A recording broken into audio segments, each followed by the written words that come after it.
Olá, pessoal. Eu sou a professora Aline Leal, professora formadora da disciplina de Linguagens de Programação.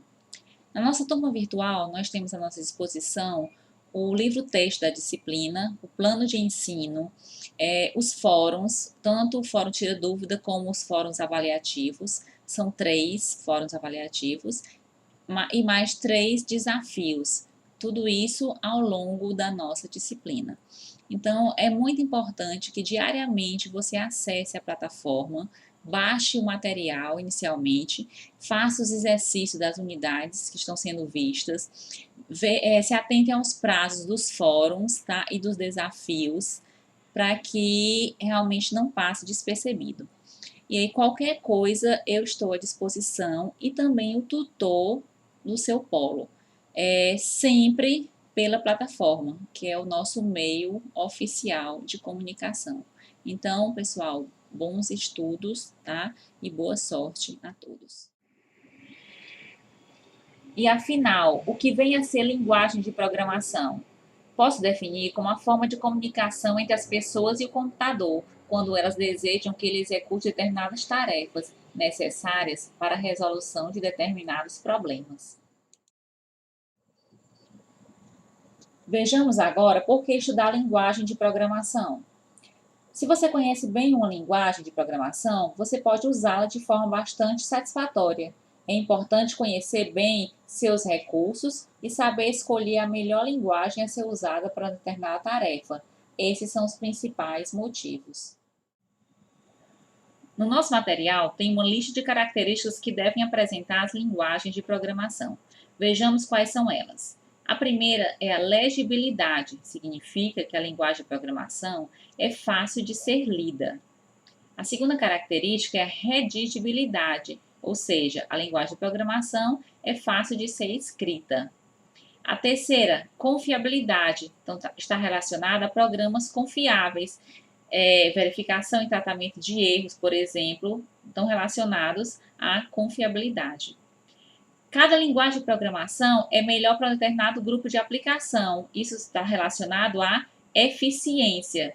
Por isso que é importante você conhecer uma linguagem de programação e saber a hora de usar uma linguagem ou outra, dependendo da aplicação que você vai desenvolver. Uma outra característica é a facilidade de aprendizado. Algumas pessoas, né, têm facilidade de aprender um determinado tipo de linguagem do que outras, tá? Reusabilidade. Então, é um recurso que permite o reuso do código, ou seja, você faz aquele código uma única vez e aí você pode utilizar várias vezes. Modificabilidade significa facilidade de manutenção. E a portabilidade é independência de plataforma, tá? Então, você pode utilizar aquele código em diversas plataformas, ok? Esse slide vai abordar sobre o desenvolvimento de software. Quais são as etapas desse projeto? Então, inicialmente, a gente tem a especificação de requisitos, onde é definido com clareza qual é o problema considerado. Então, eu costumo comparar o desenvolvimento de software à construção de uma casa, por exemplo. Quando alguém quer construir uma casa, primeiro, tem que ser definido, o cliente tem que definir o que ele vai querer, quais são os requisitos daquela casa, quantos cômodos vão ter, tá? Se vai ter sala de jantar, cozinha, quantas suítes, se tem jardim. Então, tudo isso é etapa de especificação de requisitos. E o software é da mesma maneira. Então, o cliente vai especificar como ele quer aquele software, tá? Depois, a gente tem a etapa do projeto global. Em linhas gerais, então é especificado como deve ser o software a ser construído, qual linguagem usar, por exemplo. No caso da construção de uma casa. Depois da especificação de requisitos, ou seja, depois que o cliente falar tudo como ele quer aquela casa, vai ser feito o projeto, ou seja, o desenho dos cômodos em si. tá? Então, desenho da sala de jantar, da cozinha, do quintal, se tiver, do jardim, dependendo de como ele especificou. A próxima etapa seria a codificação. Então, é o programa em si, tá? O desenvolvimento do código. Fazendo a comparação com a construção da casa, seria o levantamento realmente da casa, as paredes, a construção. Depois da codificação, a gente tem a validação, onde todo o sistema vai ser testado e verificar se existem falhas. Normalmente, tem falhas que precisam ser corrigidas. E por último, a gente tem a utilização e evolução, corresponde à implantação e manutenção. Então, depois que a gente faz um código, ele tem que passar por processos de manutenção periódica, assim como a casa, tá? Vamos ver agora sobre a tradução das linguagens. Uma linguagem de programação pode ser convertida ou traduzida em código de máquina por compilação ou interpretação. Então, o que seria isso?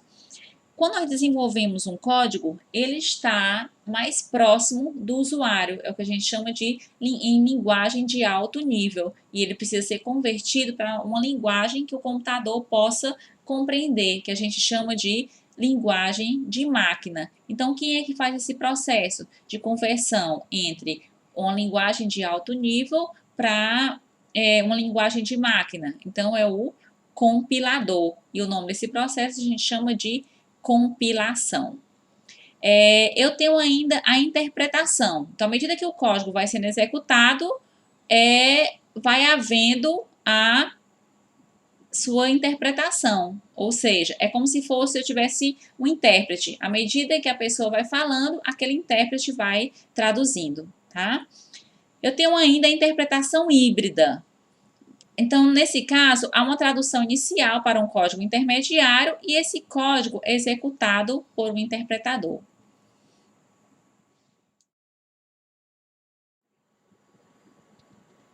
Eu vou abordar agora sobre a análise léxica e sintática das linguagens, e a gente vai poder observar que ela se refere à forma. Como exemplo, na linguagem C, a gente tem aqui a instrução a seguir, e observa que ela apresenta erros. Então, será que vocês conseguem identificar qual é o erro aqui dessa instrução? Vamos analisar aqui direitinho. Eu tenho inicialmente uma condição, né? Então, se x, aí o sinal de igual 10. Então, nesse caso, se eu quero dizer que x é exatamente igual a 10, eu tenho que usar duas vezes o sinal de igual. E ele tem que vir a condição entre parênteses, tá? Quando eu uso somente um sinal de igual, significa que é uma atribuição, ok? Então, nesse caso, o y vai receber o valor 12. E o x é exatamente, está verificando se ele é exatamente igual a 10. A análise e detecção desses erros é o papel dos analisadores léxicos e sintáticos em um processo de compilação. Agora eu vou falar um pouquinho sobre os paradigmas de linguagem de programação.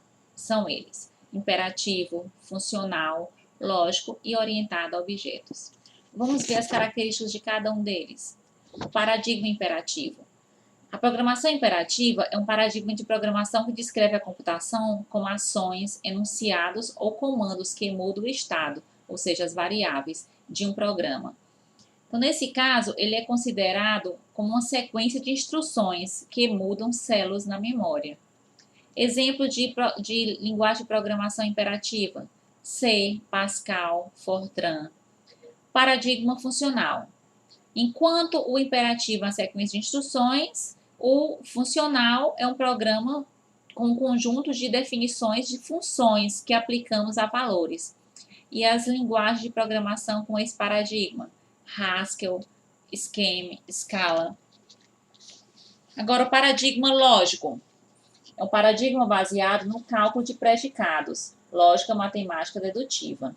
Exemplo: Zé Carioca é um papagaio. Todo papagaio é uma ave. Logo, Zé Carioca é uma ave. E um exemplo de uma linguagem de programação com esse paradigma seria a linguagem Prolog. E o paradigma orientado a objetos. Nós temos soluções baseadas em objetos do mundo real, com todas as suas características, como classe, troca de mensagens, estados, ações ou métodos.